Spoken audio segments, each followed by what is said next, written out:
Pemerintah memperkirakan butuh triliunan rupiah untuk pemulihan bencana banjir dan longsor Sumatera. Badan Nasional Penanggulangan Bencana mengungkap, dari dana yang diperkirakan tersebut, salah satunya guna pembangunan hunian sementara untuk korban bencana. Jadi masyarakat yang sekarang tinggal di pengungsian, kita alihkan ke hunian sementara. Ini hunian sementara apabila tanahnya cukup dari pemerintah daerah. Satu hunian harganya berapa? Harganya sekitar 30 juta, Pak Presiden. Pada rapat terbatas yang digelar Presiden Prabowo di Aceh Minggu 7 Desember lalu, BNPB menyampaikan butuh dana hingga 51,81 triliun rupiah untuk pemulihan bencana Sumatera. Dalam rapat tersebut, Menteri Dalam Negeri Tito Karnavian juga meminta bantuan 2 miliar rupiah untuk setiap kabupaten dan kota terdampak bencana di Sumatera. Presiden melipat gandakan permintaan itu dan keras mengingatkan tak boleh ada korupsi dalam pemanfaatan dana untuk bencana tersebut. Baik, Mendagri, Anda minta 2M per kabupaten ya? Saya kasih 4M. Ya. Provinsi yang paling besar mana? Yang paling berat ya? Kirim 20M. Saya ingatkan tidak boleh ada penyelewengan, tidak boleh ada korupsi di semua entitas pemerintahan. Saya tidak mau ada pihak-pihak yang menggunakan bencana ini untuk memperkaya diri. Saya akan tidak, sangat keras. Sementara itu, Menteri Keuangan Purbaya Yudi Sadewa memastikan anggaran pemulihan bencana sesuai usulan Presiden dan BNPB sudah siap. Dana itu akan berasal dari efisiensi APBN tahun depan. Ada masih anggaran untuk bencana, kan ada setiap tahun tuh 5T. Itu satu. Nanti kita sudah sisir anggaran 2026. Sebelum ini kejadian sudah kita sisir sebetulnya untuk kegiatan-kegiatan yang tidak terlalu berguna, kayak rapat-rapat nggak jelas, itu segala macam. Jadi kita bukan potong anggaran ya, efisiensi kan. Sudah kita lihat itu ada sekitar, ada 60 triliun lah dapat. Meski pemerintah sudah memastikan anggaran untuk pemulihan bencana, penerapannya harus diawasi bersama.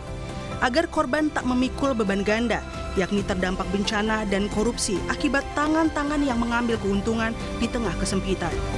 Tim Liputan, Kompas TV.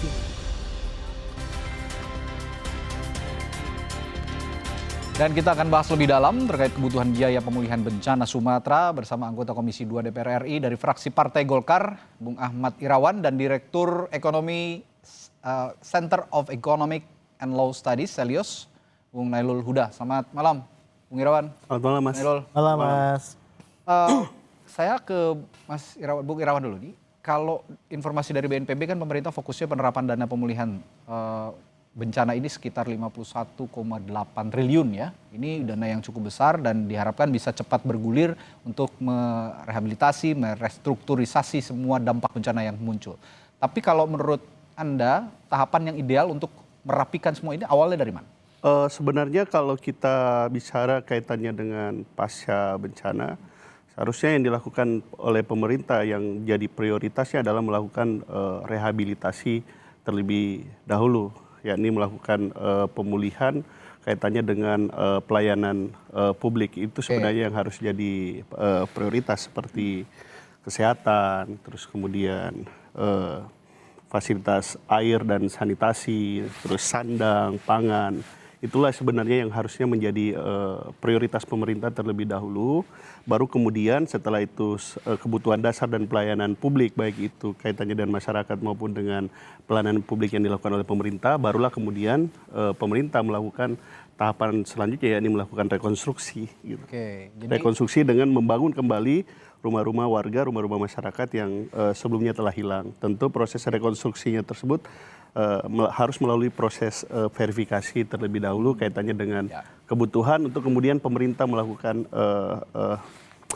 bantuan, memberikan bantuan anggaran.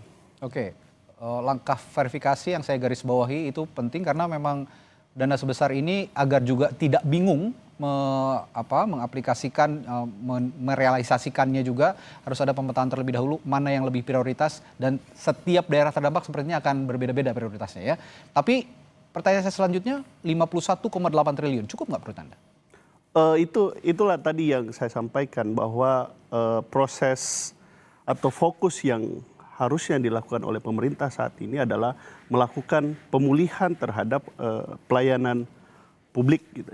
Itu dulu sebenarnya yang harus menjadi prioritas, dan anggaran kita sebenarnya kita harus arahkan ke sana dulu. Itulah kalau kita nonton tadi, itulah kemudian kenapa Menteri Dalam Negeri meminta tambahan anggaran kaitannya dengan 2 miliar per kabupaten, terus kemudian provinsi juga mendapatkan tambahan anggaran dari pemerintah gitu. Nah, kaitannya cukup tidak cukup itu kan nanti kita bisa mendapatkan satu kesimpulan gambaran yang lengkap setelah dilakukan verifikasi, karena itu bantuan tersebut nantinya akan dialokasikan tergantung dari tingkat kerusakan rumah masing-masing warga. Tentu kan harus diidentifikasi terlebih dahulu karena prosesnya harus tetap transparan dan akuntabel. Oke, bicara soal transparan dan akuntabel, saya akan tanyakan itu ke Mas Nailul, tapi pertama saya buka dulu hitung-hitungan. Saya yakin Selyos juga punya hitung-hitungan. 51,8 ini cukup kalau menurut Selyos untuk percepatan pemulihan dan skala prioritas mana saja yang akan dipulihkan lebih awal?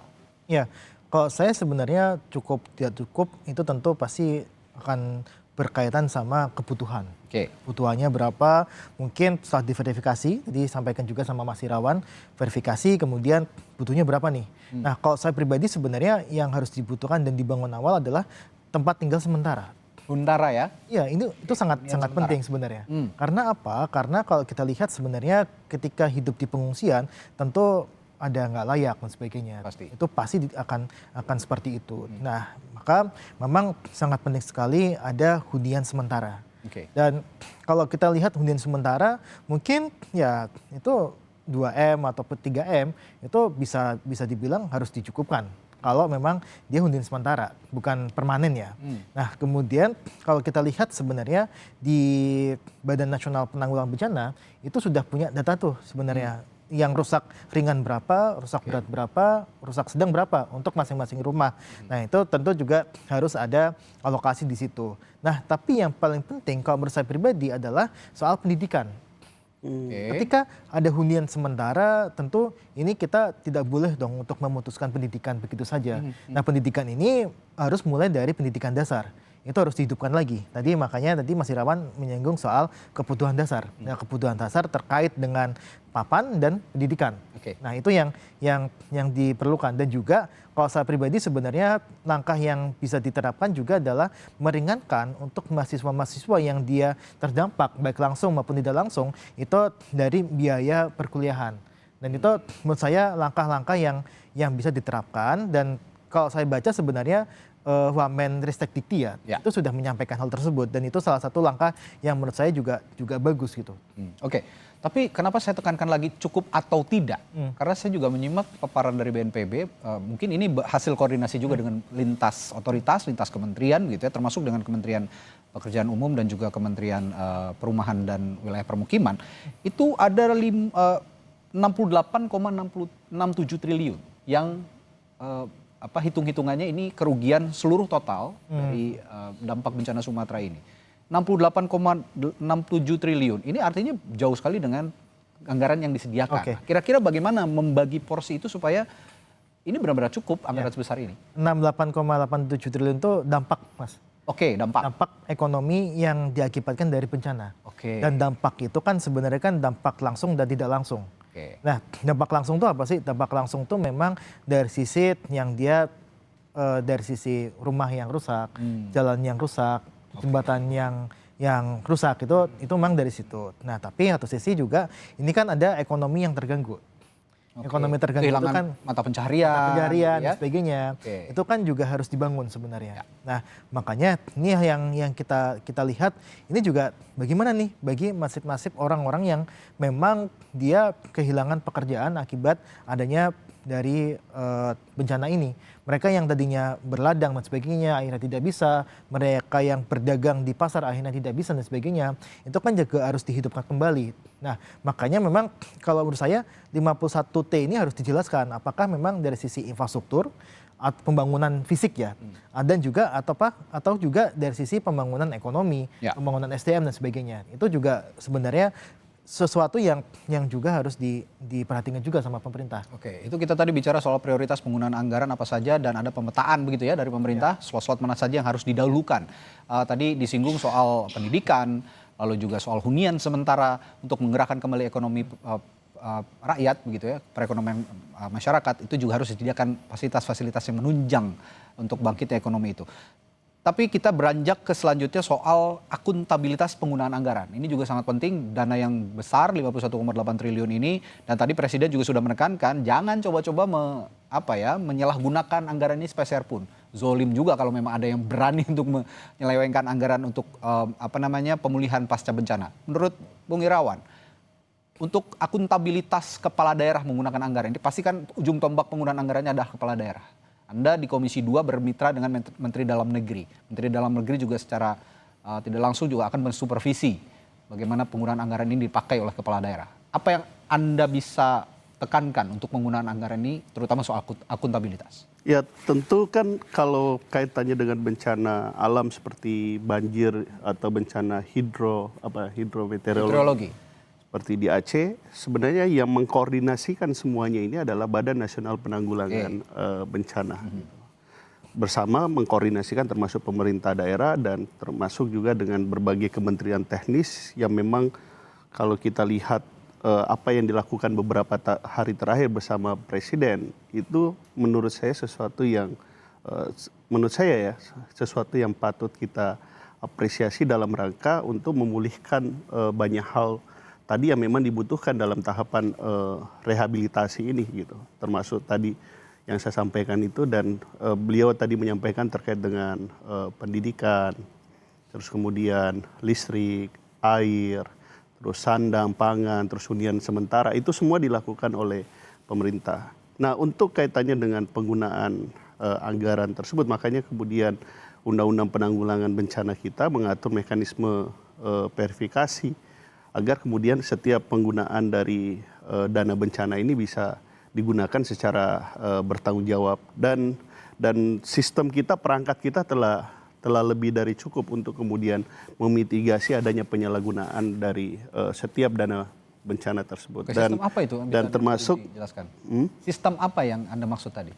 Ya termasuk tadi yang saya sampaikan tadi itu, memverifikasi kebutuhan, terus yang terdampak, kebutuhan jembatan, anggaran, kemudian direview oleh Badan Pemeriksa Keuangan Pembangunan, terus nanti ada BPK, kemudian juga ada kepolisian, ada kejaksaan. Semua pemerintah, infrastruktur pemerintah sekarang sedang bekerja dalam rangka untuk memulihkan kondisi yang ada di Aceh, Sumatera Utara maupun yang ada di Sumatera Barat. Oke, tapi saya ke Mas Nailul, dari 51,8 triliun yang akan digunakan oleh otoritas di daerah, termasuk kepala daerah yang wilayahnya terdampak. Sektor mana atau hal apa yang mesti diawasi, dipelototi supaya ini benar-benar akuntabel, bisa dipertanggungjawabkan penggunaan anggarannya. Tapi jangan dijawab dulu, sesaat lagi akan dijawab oleh Mas Nailul sesaat lagi di Sapa Indonesia Malam. Tetap bersama kami.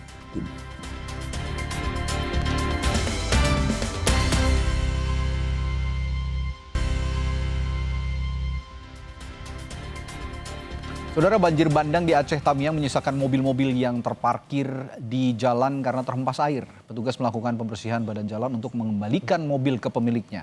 Dan berikut liputan jurnalis Kompas TV Emir Syah Purba dan juru kamera Dedi Rizky Ginting yang telah kami rekam sebelumnya.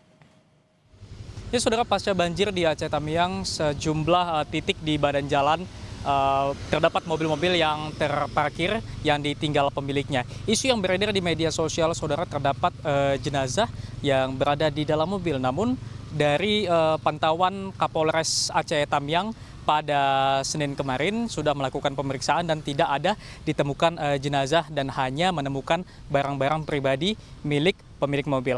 Dan saya akan mengajak Anda untuk melihat salah satu kendaraan mobil yang ditinggal oleh pemiliknya di sini, saudara. Dan memang untuk interior mobil sudah dipenuhi oleh lumpur, dan tadi saya juga melihat barang-barang pribadi yang ditinggal pemiliknya juga.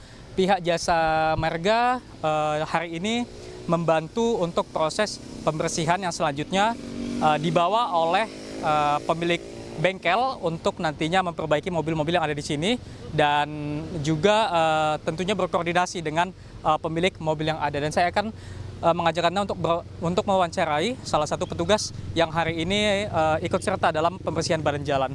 Baik, selamat siang Bapak. Ya, siang. Dengan Bapak siapa Pak? Ari Setiawan dari Jasa Marga. Baik Pak Ari, bisa diceritakan mungkin untuk kegiatan pembersihan badan jalan hari ini? Oke, baik.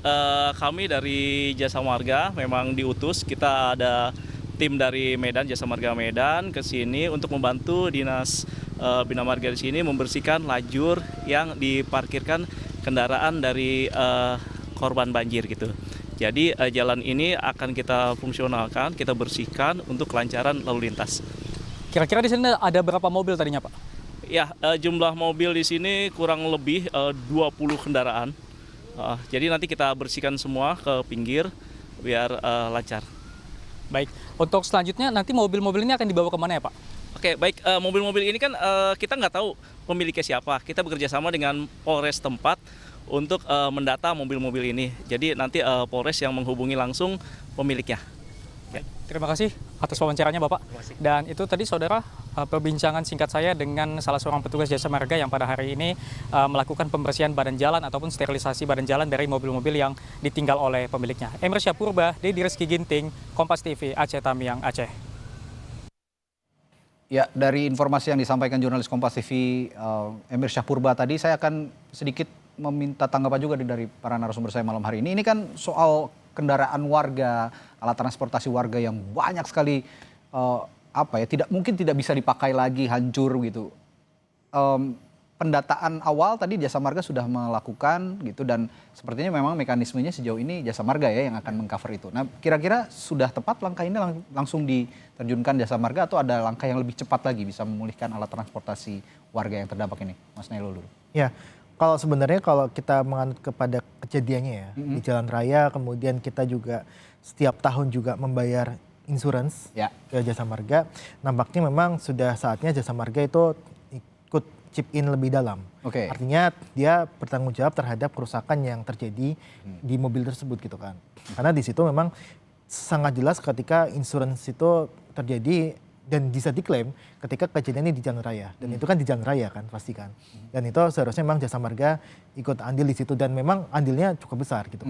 Nah, apakah memang nanti ke depan bisa jadi sebenarnya kalau mobil itu bisa sudah diinsuransikan, swasta itu juga bisa ikut juga di situ. Tapi yang saya rasa yang bergerak pertama dulu memang Jasa Marga, karena kan ya itu kan tanggung jawab Jasa Marga ya. Ya, dari Bung Irawan, mungkin ada inovasi dari DPR, ada dorongan untuk alat transportasi warga tadi yang rusak, ada dorongan tertentu untuk agar supaya warga juga, mobilitas warga juga bisa perlahan pulih gitu kira-kira? Ya, tentu. Cuma yang tadi itu saya nggak tahu apakah kemudian tadi Jasa Marga atau Jasa Raharja ya, karena Jasa Marga itu kan pengelola jalan tol mungkin tadi itu di Sumatera. Nah, tentu saya kira pemerintah juga telah memikirkan banyak hal dalam kaitannya memulihkan apa yang kemudian dirasakan oleh warga saat ini, termasuk juga beban-beban kaitannya dengan seperti transportasi, terus perumahan dan lain-lain sebagainya, terus kredit usaha rakyat.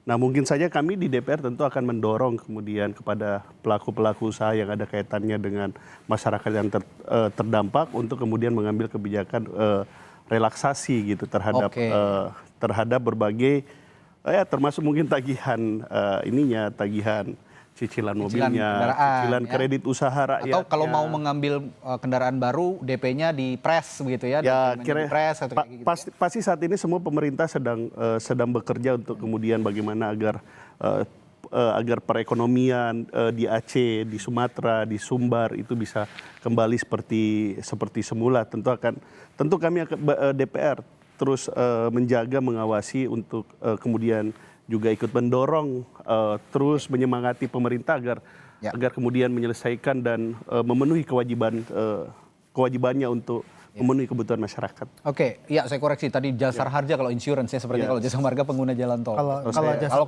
kecelakaannya di jalan tol mungkin Jasa Marga. Ya. Ini karena kecelakaannya atau insidennya terjadi di jalan raya, mungkin Jasa Raharja yang nanti akan mengcover. Saya beranjak ke pertanyaan sebelum jeda tadi, Mas Nailul. Soal penggunaan anggaran, akuntabilitas penggunaan anggaran oleh kepala daerah yang disediakan oleh pemerintah pusat sebesar 51,8 triliun. Nah, kalau tadi Bung Irawan sudah memaparkan ada pengawasan nanti diverifikasi oleh BPK dan segala macam. Tapi item yang harus diplototi, paling harus dilihat, dikawal, diawasi. Kira-kira untuk penggunaan anggaran bencana, pemulihan pasca bencana ini apa? Ya, kalau kita lihat sebenarnya dari kasus-kasus yang ada ya, itu kan ada korupsi-korupsi yang terkait dengan bansos dengan jumlah yang banyak, item yang banyak. Artinya yang dia item yang diberikan tuh banyak, bisa jutaan, bahkan kalau kita lihat ketika COVID itu dia bermain item yang paling murah sebenarnya. Tapi situ masif ya, kuantitinya itu banyak.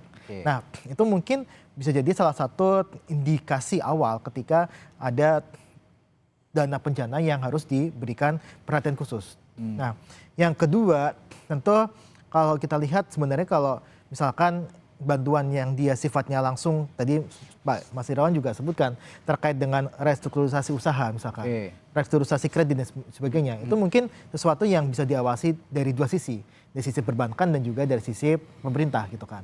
Nah, tapi kalau saya pribadi sebenarnya kalau dia yang kecil-kecil tapi dengan kuantiti yang banyak itu sangat rawan sekali. Mass production gitu ya. Mass production termasuk juga pembangunan terkait Huntara tadi. Huntara tadi. Itu kan pasti kan banyak dan juga itu harus diawasi. Termasuk pembelian material untuk membangun Huntara begitu ya kira-kira ya? Iya, tapi ya semuanya wajib diawasi. Betul. Tapi memang kita harus lihat dari sisi yang kuantitinya banyak, itu penyelewengannya itu lebih berpotensi lah. Ya, tapi ngomong-ngomong Huntara ini, sebenarnya kan bukan pertama kali Huntara ini diinisiasi oleh pemerintah untuk menanggulangi mereka korban bencana yang kehilangan tempat tinggal. Masih kita ingat bencana gempa bumi dan likuifaksi di Palu, yang saya dengar informasinya hingga detik ini saja masih belum tuntas 100% pembangunan Huntara ini dan masih menyisakan sejumlah problem dan masalah yang harus diselesaikan. Nah, untuk bencana Aceh, Sumatera Barat, Sumatera Utara, khusus untuk hunian sementara, apa yang harus diawasi? Yang pasti adalah lahan. Kenapa sih? Tadi sebenarnya sebutkan juga lahannya seperti apa. Apakah memang lahan milik pemerintah atau lahan milik swasta? Itu harus clear juga kan.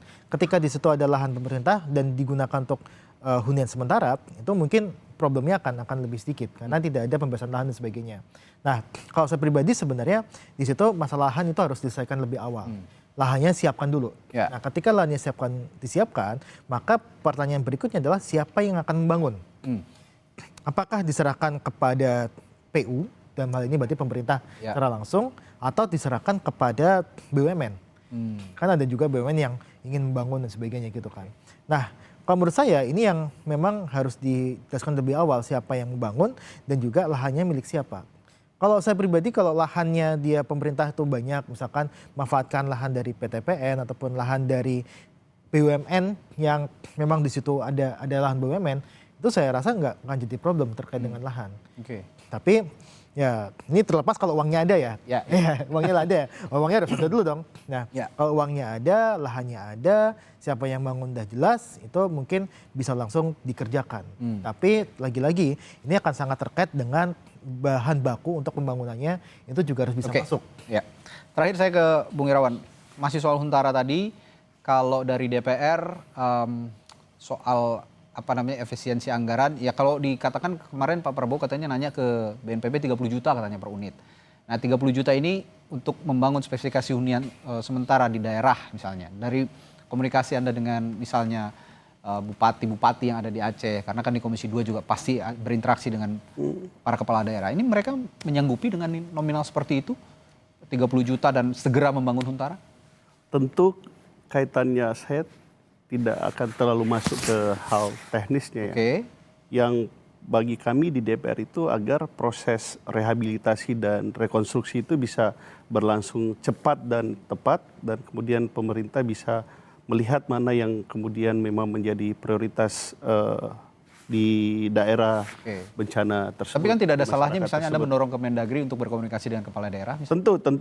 Tentu Pak Menteri Dalam Negeri beserta jajarannya sejak awal mengetahui terjadi bencana besar di Sumatera Utara, di Sumatera Barat maupun di Aceh, itu telah bekerja keras untuk kemudian bagaimana mengkoordinasikan seluruh kepala daerah ini agar bisa bekerja secara terkoordinasi dan terpadu bersama dengan Badan Penanggulangan Bencana. Nah, kalau kemudian memang tadi disampaikan bahwa kebutuhan perumahan hunian sementara itu adalah sesuatu yang memang menjadi prioritas pada saat ini, maka saya kira pemerintah daerah telah cukup siap, karena sebenarnya mohon maaf, ini bukan pengalaman pertama kita sebagai satu bangsa menghadapi bencana. Tadi likuifaksi ada, terus kita pernah di Aceh, pernah tsunami, di Sumbar juga pernah, di Klaten juga pernah. Saya kira pemerintah punya pengalaman yang cukup untuk kemudian mengatasi krisis atau bencana yang ada di daerah dan telah mengetahui apa yang kemudian yang memang harus dilakukan. Tugas kami di DPR adalah mengawasi agar pemerintah bisa bekerja memang sesuai dengan prinsip-prinsip dalam pelaksanaan rehabilitasi dan rekonstruksi tersebut dan memastikan anggaran tersebut tersedia dan tidak terjadi penyimpangan tentunya sebagaimana yang diharapkan oleh publik. Satu lagi Mas. Silakan singkat saja. Ya, singkat aja. Sebenarnya kita dari masyarakat sipil juga meminta untuk Presiden menetapkan ini sebagai bencana nasional. Karena dengan menetapkan status tersebut, ini bisa jadi salah satu yang ditunggu juga adalah fokus pemerintah akan ke sana. Dan saya rasa ini sesuatu yang sebenarnya mudah bagi pemerintah untuk menetapkan status bencana nasional. Dan ini belum terlambat menurut Anda?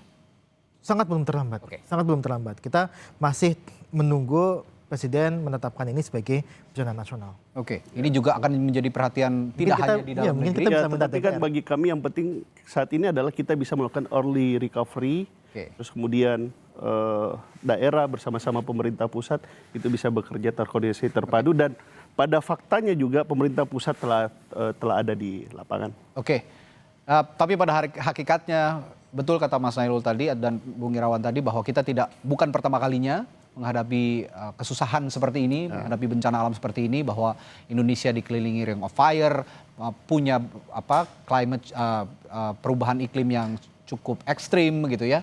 Ini yang bergerak tidak hanya pemerintah, jadi pada hakikatnya dalam bencana kita semua bisa bergerak ikut memberikan bantuan kepada saudara-saudara kita yang ada di Sumatera dan juga di Sumatera Barat, Sumatera Utara dan juga di Aceh. Semoga bisa membantu dialog kita malam hari ini untuk sama-sama ikut menggerakkan semua pihak segera merestrukturisasi dan merehabilitasi Aceh, Sumut dan Sumbar pasca bencana besar banjir bandang dan longsor yang terjadi di sana. Terima kasih Bung Ahmad Irawan dari anggota DPR RI Komisi 2 DPR RI dan juga Direktur Ekonomi Center of Economics and Law Studies Selyos, Nailul Huda juga sudah memberikan perspektifnya malam hari ini. Terima kasih Bung semua dan selamat malam.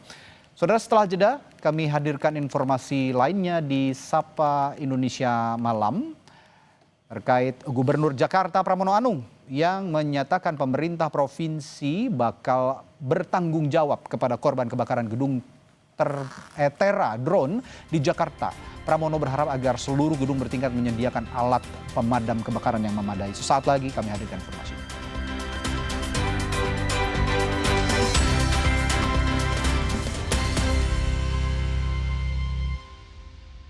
Mulai dari transaksi harian,